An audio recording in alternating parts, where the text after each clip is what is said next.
बहुत समय बाद मैंने ये खुशी का दिन देखा था। मेरा छोटा सा घर रंग बिरंगी लाइटों से सजा हुआ था।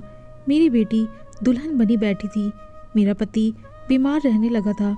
अभी कुछ दिन पहले ही हॉस्पिटल से घर आया था ताकि बेटी की शादी देख सके।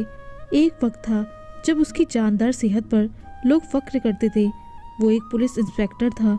जिस मुजरिम को मारता उससे उसका जुर्म उगलवा लेता था।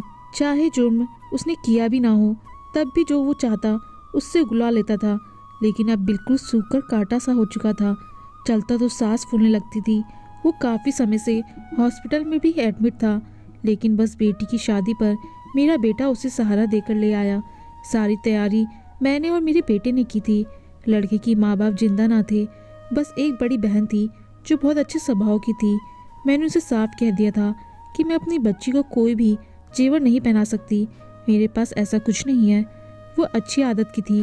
कहने लगी कि हमें आपकी बेटी के अलावा और कुछ नहीं चाहिए। मैं भी खुश हो गई कि चलो बेटी को ससुराल अच्छा मिला है। उस लड़की का एक ही भाई था। उसकी अपनी शादी को काफ़ी समय गुजर चुका था, इसलिए भाई के वो सारे चाव पूरा करना चाहती थी।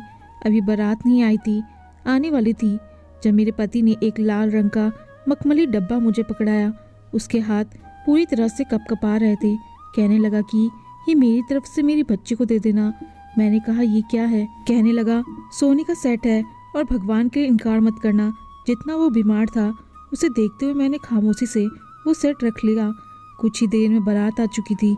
मेरी बेटी की नन ने हमसे किसी भी चीज़ की डिमांड नहीं की थी और बारात पर भी वह सिर्फ 25-30 लोगों को ही लाई थी और बार बार मुझसे कह भी रही थी कि आप खाने पीने की चिंता मत कीजिएगा। बारात के खाने का जो भी खर्चा हुआ कोशिश करके मैं वो भी आपको दे दूंगी। मैंने कहा नहीं, सब इंतजाम हो गए हैं। पता नहीं मेरे कौन से अच्छे कर्म थे जो मेरी बच्ची को बहुत अच्छे लोग मिल गए थे, वरना आजकल के दौर में कहाँ ऐसे लोग मिलते हैं। मेरी बेटी के पहले भी बहुत रिश्ते आए थे। वो बहुत खूबसूरत थी, लेकिन लोगों की डिमांड हम पूरी नहीं कर सकते थे।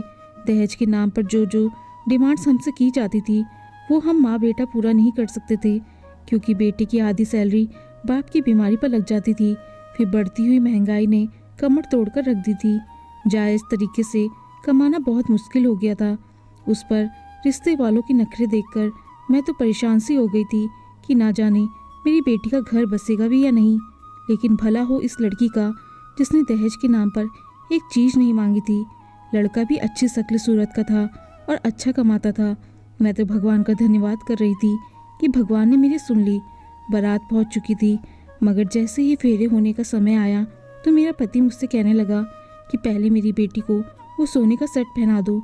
मैंने जैसे ही उस सेट को पहनाने के लिए वो मखमली डिब्बा खोला, मेरी बेटी की नन ने जब वो सोने का सेट देखा तो उसका रंग उड़ गया। फिर वो मेरे पति की तरफ देखने लगी। मैंने वो सेट अपनी बेटी को पहना दिया। लड़के की बहन कमरे से बाहर चली गई, लेकिन फेरे शुरू होने से पहले ही उसने अपने भाई के कान में ना जाने क्या कहा कि वो उठकर खड़ा हो गया और कहने लगा कि वो ये शादी नहीं करेगा। ये सुनना था कि मेरे होश उड़ गए। जब मैंने वजह पूछी तो जो कुछ उन्होंने बताया मेरे पैरों के नीचे से ज़मीन निकल गई। मेरा पति एक पुलिस इंस्पेक्टर था। जब उसकी ड्यूटी नाके पर होती तो वो आने जाने वाले मुसाफिरों के सामान की तलाशी लेता और जो भी कीमती सामान होता है उसे अपने पास रख लेता। अगर कोई उसे अपनी चीज़ वापस मांगता तो वो उसे धमकियाँ देने लगता। समय यूं ही गुजरता रहा कि जब रात के 11:30 बजे आंगन से बिल्लियों की रोने की आवाज़ सुनकर मैं हड़बड़ाकर उठ बैठी। दिल जोर से धड़क रहा था। इतनी देर हो चुकी थी मगर मेरा पति अभी तक घर नहीं लौटा था। मैंने एक गहरी सांस ली कि ना जाने आज किस गरीब बेबस इंसान की मेहनत की कमाई लूटी जानी थी। इतना सोचना था कि मेरे दिल को किसी ने मुट्ठी में जकड़ा था। मैं अपने भगवान के आगे झोली फैलाकर प्रार्थनाएं करने लगी कि हे भगवान, मेरे पति को अक्ल दे, उसे अच्छाई के रास्ते पे ले आ। वो जिन लोगों के साथ ऐसा कर रहा है उन लोगों की सिसकियाँ और आहें कहीं हमें बर्बाद ही ना कर दे। मैं अभी यही सोच रही थी जब दरवाजे पर दस्तक हुई। यकीनन मेरा पति ही होगा। मैं जल्दी से उठी और दरवाजे तक पहुंची। जैसे ही दरवाज़ा खोला तो सामने पति खड़ा था। आज फिर मेरा पति घर पर आया तो नशे में धुत था। लड़खड़ाते कदमों से वो घर के अंदर दाखिल हुआ था। मैं सहारा देते हुए उसे अंदर लेकर आई। वह कोई बेहुदा गाना गुनगुना रहा था। मैं उसे कमरे तक ले आई। कमरे में बेड पर लेटते ही उसने अपनी जेब से कई 1,000 के नोट निकाले थे। मुझसे कहने लगा, साले कमीने गरीब लोग आज तो कंगले होकर आए थे, बस इतने ही पैसे मिल सके हैं। मुझे पैसे पकड़ाते हुए वो ये कह रहा था। मैंने पैसे हाथ में पकड़ते हुए बेबसी से देखा था। ना जाने किस मजबूर और बेबस इंसान की मेहनत और जायज कमाई को यूँ उठा लाया था। मैंने कहा, आप पुलिस की वर्दी पहनकर कैसे अपनी वर्दी के साथ बेईमानी कर सकते हैं? आपका काम लोगों को तो सुरक्षा करना है, उन्हें लूटना नहीं। अभी ये बात मेरे मुंह में ही थी कि उसने मेरा बाजू पकड़कर जोर से दबा दिया। कहने लगा, तू होती कौन है मुझे यह बताने वाली कि मुझे क्या करना है और क्या नहीं? ये तो इस इंसान का रोज का काम बनता जा रहा था। वह जब भी नाके से ड्यूटी करके आता शराब पीकर ही लौटता था। गरीबों और मजबूर लोगों के पैसे छीन कर लाता था। मैंने मुश्किल से उससे अपना हाथ छुड़वाया था। अगले दिन भी जब वो रात को आया तो जैसे ही मैंने दरवाज़ा खोला, एक थप्पड़ उसने मेरी गाल पर जड़ दिया। कहने लगा, लापरवाह औरत, क्या जो भी आता है इसके लिए ऐसे ही दरवाज़ा खोल देती है? पूछने की जरूरत नहीं करती। कहीं कोई चोर लुटेरा हुआ तो फिर? पति का थप्पड़ खाकर मैं गिरते गिरते बची थी। आज तो आते ही वो शुरू हो चुका था। दिल से आवाज़ आई थी, तुझ जैसे लुटेरे के यहाँ भला कहाँ कोई लुटेरा आ सकता है? मगर खैर, मैं अटकते हुए कहने लगी कि मैं जानती थी कि इस वक्त आप ही हो सकते हैं, इसलिए बगैर पूछे दरवाज़ा खोल दिया। अगले ही पल वो बड़बड़ाता हुआ मुझे धक्का देकर घर में दाखिल हो गया। मैं अपने पति से बहुत ज़्यादा डरती थी क्योंकि वह बहुत बड़ा जालिम था, बिल्कुल भी तरस न करता। मैं जल्दी से पति के लिए गर्मा गर्म रोटियां बनाने लगी।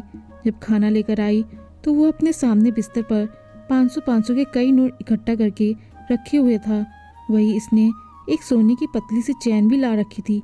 मुझे देखकर कहने लगा, मनोरमा देख, आज तो बड़ी कमाई हुई है, मेरी ये चैन तू अपने पास रख ले। मैंने जब पति की बात सुनी तो एक गहरी सांस लेकर रह गई और बोली कि आज किस गरीब का चूल्हा बुझा कर आए हो? वो रोजाना बड़े ही शौक से अपने कारनामे के किस्से मुझे सुनाया करता था। कहने लगा, मनोरमा, बाकी सबसे पैसे लेते हुए तो मैंने कुछ नहीं सोचा, लेकिन आज जब मैं नाके पे खड़ा था तो 14-15 साल का लड़का गुजरा। मैंने उसे अपनी तरफ आने का इशारा किया तो वो चेहरे पर आया पसीना अपनी आस्तीन से साफ करता हाँफते हुए मेरे पास चला आया और फिर नमस्ते साहब जी कहकर बोला कि क्या काम है?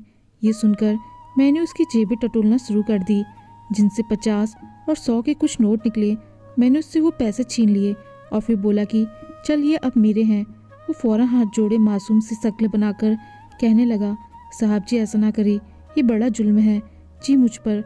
ये मैंने आज सारा दिन मेहनत करके कमाए हैं। उसकी आंखों में आंसू भरे थे, फिर रोने लगा था। उसके हाथों पर छाले बन चुके थे और पैरों में पहनी हुई चप्पल भी टूटी हुई थी, जिसे कई तारों से जोड़ा गया था। उसकी हालत तो एक भिखारी से भी बदतर थी। मेरा पति कहने लगा कि ना जाने क्यों मुझे कुछ देर अपने इस काम पर अफसोस हुआ, लेकिन फिर मैंने अपना दिमाग झटक दिया कि अगर हमने इनके बारे में सोचना शुरू कर दिया तो हमारा घर कैसे चलेगा। मैंने उसकी बात बहुत उदासी से सुनी थी। शायद वो 14 साल बच्चा मजबूरी में कमाने की खातिर निकला था। मेरा पति और वो खून पसीने की मेहनत से कमाए गए नोट मुझे दिखा रहा था, जिन पर मुझे उस बच्चे के आंसू और अनथक मेहनत दिखाई दे रही थी। अचानक ही मेरा ध्यान उसके घर वालों की तरफ गया। शायद आज के दिन उनके यहाँ सभी भूखे ही सोए होंगे, जबकि मेरा पति अच्छे पकवान पकवा कर खा रहा था। भूख तो मुझे भी बहुत लगी थी, मगर जब मैंने उस बच्चे के इन पैसों की तरफ देखा तो जैसे मेरी सारी भूख मिट चुकी थी। मुझे परेशान देखकर पति मुझसे सवाल करने लगा कि तुम खाना क्यों नहीं खा रही, या मुझसे पहले ही खा चुकी हो? तो मैं कहने लगी कि नहीं, मैं इन पैसों की बनी चीज़ भला कैसे खा सकती हूँ, जिनमें कई गरीब लोगों की आहें शामिल हो। तुम ये काम छोड़ क्यों नहीं देते? इतनी अच्छी भली नौकरी है और अच्छा खासा कमा लेते हो, इसके बावजूद ये लालच तुम क्यों कर रहे हो? पति ने कड़ी नज़र मुझ पर डाली और कहने लगा, तो तूने भूखा रहना है तो फिर रह मेरी बला से, मगर मेरा गुजारा इतनी सैलरी से नहीं होता। अरे भाई, जिस समाज की सुरक्षा के लिए हम दिन रात एक कर रहे हैं, क्या उनका कर्तव्य नहीं कि वो थोड़ा बहुत हमें खर्चा दिया करें और हमें प्रोत्साहित करें? मैं पति की जितनी पढ़ी लिखी तो ना थी, ना ही उसके आगे मैंने बहस की थी, बस भगवान से ही प्रार्थना कर सकती थी। मेरा पति पुलिस कांस्टेबल था और हमारी शादी को 3 साल हो चुके थे। वो हमेशा अपनी ड्यूटी नाके पर लगवाता और आते जाते गरीब लोगों को लूटता फिरता। फिर इन्हीं पैसों से घर की हर जरूरत पूरी करता। एक दिन पति घर आया तो उसकी जेब में 1.5 लाख की गड्डी थी, जिसे देखकर मेरा मुंह खुला का खुला रह गया। मैं उस वक्त भगवान की आरती करके उठी थी। वो जगह ढूंढने लगा जहाँ इन पैसों को छुपाया जा सके। मेरा धैर्य अब खत्म हो चुका था। मैं बोली कि ये इतने पैसे आपको कहाँ से मिले हैं, आज किससे छीन लाए हैं? तो पति फौरन अजीब सा अंदाज में कहने लगा, ये पैसे एक रिक्शे वाले से लिए हैं, सिग्नल तोड़कर जा रहा था। मेरे कहने पर भी नहीं रुका, फिर आगे जाकर एक मोटरसाइकिल ठोक दी। इसके बाद जो पति बोला वो सुनकर तो मेरे पैरों तले से जमीन ही निकल चुकी थी। कहने लगा, ये पैसे मैंने उस रिक्शे वाले से लिए हैं। उससे कहा कि जब तक उस इंसान की मोटरसाइकिल की भरपाई नहीं करोगे, तुम्हारा रिक्शा पुलिस स्टेशन खड़ा रहेगा और ये पैसे मेरे पास रहेंगे। वो मेरे आगे रोता गिड़गिड़ाता रहा। कहने लगा, मेरे 5 साल के बेटे के दिल में सुराग है, उसका ऑपरेशन तभी शुरू होगा जब मैं ये पैसा लेकर जाऊंगा। बड़ी मुश्किल से अपने दोस्तों रिश्तेदारों से ये पैसे का इंतजाम किया है, मगर उसकी सारी मिन्नतें बेकार गई। मैंने एक कान से सुनकर दूसरे कान से निकाल दिया। ये पैसे अब मेरे पास ही रहेंगे। पति की बात सुनकर तो मेरा पूरा शरीर कांप गया था। मैं कानों को हाथ लगाते हुए वही मंदिर में बैठी रोते हुए बोली, कुछ तो भगवान से डरो, क्यों इतने जालिम बने हो? क्यों तुम्हें ऊपर वाले से डर नहीं लगता? अगर कोई तुम्हारे साथ ऐसा करता तो फिर तुम पर क्या गुजरती? अगर भगवान न करे उस मासूम बच्चे की जान चली गई तो फिर तुम ऊपर वाले को क्या मुंह दिखाओगे? अभी भी वक्त है, पलट आओ, मत करो ये जुल्म। मेरे शब्दों ने पति को और गुस्सा दिला दिया था। वो गुस्से से आगे बढ़ा और फिर मुझे मारने लगा। उसने मुझे बालों से पकड़ा था और एक बाद एक कई थप्पड़ मेरे मुंह पर मारने लगा और मारते हुए कहने लगा कि तेरी इतनी हिम्मत जो तू मेरे सामने इतनी जबान चलाए। तू बदतमीज औरत है और औरत होकर अपने ही मर्द को सलाह देती है, खुद को समझती क्या है? एक तो तू गरीब घर की लड़की जो दहेज में एक फूटी कौड़ी तक न लेकर आई, एक तो मैं तुझ पर एहसान करके अपने घर पर लाया और ये आराम दे रखा है, ऊपर से तू मुझे ही आंखें दिखा रही है। मेरा पति मुझे बेदर्दी से मारे जा रहा था। दर्द की टीस से पूरे शरीर में उठ रही थी, मगर इसके बावजूद मैं खामोशी से उसका हर जुल्म सह रही थी, क्योंकि मुझे अपने घर उसके साथ बसाना था। मुझे तो हर बार बहुत ही डर सा महसूस होने लगता है, फूट फूट कर रोने लगती कि आखिर मेरा नसीब इस इंसान के साथ क्यों लिखा गया, जो कि रिश्वतखोर है, अपने से कमतर और गरीब लोगों को लूटता है। मुझे तो अपनी औलाद की फिक्र थी। मेरा एक बेटा और एक बेटी थी।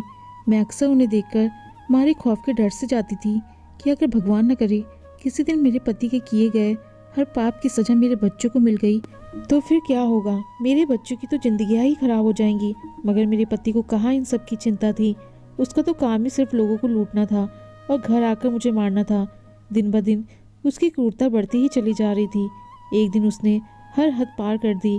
शायद उसने सोचा भी नहीं था कि आज उसने जो कुछ किया है, कुछ साल बाद वही सब कुछ उसकी बेटी के साथ भी होने वाला है। एक दिन मेरे पति की रिश्वत से कोई कमाई ना हुई थी, ना ही कोई ऐसा इंसान वहाँ से गुजरा था जिस पर कोई इल्ज़ाम लगाकर या अपना रौब जमाकर उससे पैसे ले सकता। उसकी ड्यूटी खत्म होने में सिर्फ 1 घंटा ही बाकी था जब वहाँ पर एक औरत गुजरी। उसके साथ उसके 2 बच्चे भी थे। उस औरत के पास एक बैग और कुछ सौपर थे। साफ लगता था कि वो कुछ खरीद कर ला रही है। मेरे पति ने उस औरत को रोक लिया और सामान चेक करवाने को कहा। वो बेचारी गरीब सी औरत थी। उसने जब अपना सामान चेक करवाया तो उसके पास कुछ नगद पैसे और एक सोने का सेट था, जिसे देखकर मेरे पति की नीयत बदलने लगी। उसके फौरन वो सेट उस औरत से छीन लिया और कहने लगा, ये तो वही सेट है जिसके बारे में हमें खबर मिली थी कि ये चोरी हो चुका है। उस औरत के चेहरे की हवाइयाँ उड़ी थी। समझ ही ना पाई कि क्या जवाब देती। कहने लगी कि नहीं साहब जी, ऐसा कुछ नहीं है, ये तो मैं अभी अभी खरीद कर लाई हूँ। मगर मेरे पति ने फौरन उस पर चोरी का इल्ज़ाम लगाकर वो सेट ले लिया और कहने लगा कि अगर कोई भी बहस करने की या शोर शराबा करने की कोशिश की तो मैं तुम्हें हवालात में डाल दूंगा। वो औरत डर चुकी थी। मेरे पति की वहीं पर मिन्नत करती रही, मगर पति न माना और वो सेट के लिए घर की तरफ चला आया। वो अपनी मोटरसाइकिल पर था, जबकि वो औरत गिरती पड़ती मेरे पति के पीछे भागती हुई हमारे घर तक आ पहुंची थी। जैसे ही पति घर के अंदर दाखिल हुआ तो फौरन अपने कमरे में चला गया और सेट पूछने लगा। मैं जानती थी कि आज फिर वो कुछ ऐसा ही करके आया होगा। मैंने दरवाज़ा बंद कर दिया, मगर ठीक 10 मिनट बाद हमारे घर का दरवाज़ा धड़ाधड़ बजने लगा। मैंने दरवाज़ा खोलने के लिए उठना चाहा तो पति ने मना कर दिया। कहने लगा कि दरवाज़ा खोलने की ज़रूरत नहीं है, यूं ही गली मोहल्ले के बच्चे होंगे। मगर मुझे घर के बाहर से एक औरत की रोने की आवाज़ें आ रही थी। मैं पति की बात सुनकर रुकी रही, मगर जब वो औरत मेरे पति को पुकारकर दरवाज़ा खोलने को कहने लगी तो मुझसे रहा न गया और मैं दरवाज़ा खोलने चली गई। जैसे ही दरवाज़ा खोला तो एक पक्की सी उम्र की औरत घर के अंदर दाखिल हुई और रोने लगी। रोते हुए कहने लगी कि साहब जी, वो सेट मुझे वापस कर दे। मैंने ना जाने कितने सालों से पैसे जोड़कर इसे खरीदा था। कल मेरी बच्ची की शादी है और मैंने ऐन वक्त पर इसलिए ये सेट खरीदा ताकि घर से कोई चोरी ना कर ले। आप मुझ पर ये जुल्म मत करें। ये मेरे पति की खून पसीने की मेहनत की कमाई से लिया गया है। अगर कल मैंने अपनी बेटी को दहेज में यह सोने का सेट ना दिया तो उसका घर बर्बाद हो जाएगा, उसका रिश्ता टूट जाएगा, क्योंकि लड़के वालों की शर्त ही यही है। मगर मेरे पति को तरस ना आया। वो औरत मेरे सामने झोली फैलाकर गिड़गिड़ाने लगी और कहने लगी कि अपने पति से कहिए कि वो ये सेट वापस कर दे। मैं अपने पति से कुछ कहती इससे पहले ही उसने उस औरत को धक्के देकर घर से निकाल दिया और कहने लगा कि अगर दोबारा तुमने यहाँ पर आकर ये बवाल किया तो मैं तुम्हें तुम्हारे बेटे और बेटी समेत सब कुछ हवालात में डाल दूंगा। वो औरत तो जैसे सख्ते में आ चुकी थी। हाथ जोड़कर मेरे पति की मिन्नतें करने लगी कि नहीं नहीं साहब जी, ऐसा कुछ मत करना, और फिर आंखों में आंसू लिए चुपचाप वहाँ से चली गई। मैंने शिकायत भरी नज़रों से अपने पति को देखा था। मैंने कहा, क्यों किसी मासूम की बद्दुआएं लेते हो? ना जाने किसने कैसे अपनी बेटी की शादी के लिए वो जेवर खरीदा है। मेरा ये कहना था कि उसने मुझे चूटिया से पकड़कर ज़मीन पर धक्का दिया। मैं बहुत ज़ोर से गिरी थी। मैं करहा कर रह गई, रोने लगी, लेकिन मुझे उस औरत का रोता हुआ बेबस चेहरा नजर आने लगा। मेरे दिल में हमेशा यही डर रहता था कि कहीं मेरे पति के बुरे कर्म हमारे सामने ना आ जाए। वो मुझसे कहने लगा, अपनी बकवास बंद करो, बड़ी आई दुनिया की हमदर्द। मैं रोने लगी, उसके सामने हाथ जोड़ने लगी कि उस औरत का जेवर उसे लौटा दो। लेकिन न जाने कौन सी बेहिसी थी उस इंसान में।